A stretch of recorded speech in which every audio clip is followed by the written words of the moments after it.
to give a little feedback on the wheel system. As you may have just seen, I was going to try my hand at stop motion in this assembly, and I quickly learned these parts are too big and heavy for that to work and look good at all. Not that I know what I'm doing, but so I abandoned that pretty quickly.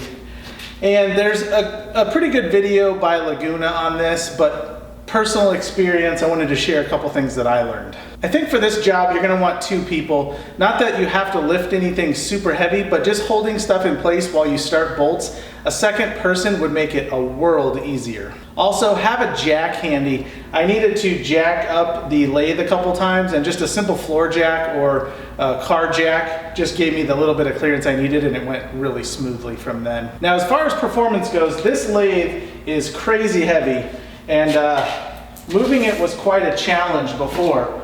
You can see now, it moves pretty freely.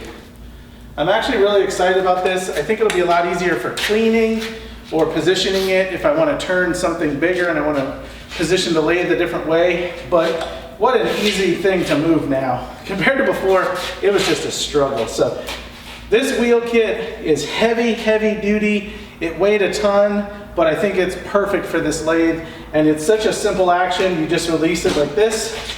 The gas strut there puts pressure down on the wheels and you're all set. And then if you want to move it, you just step on it and you're up in the air. So really easy maneuvering.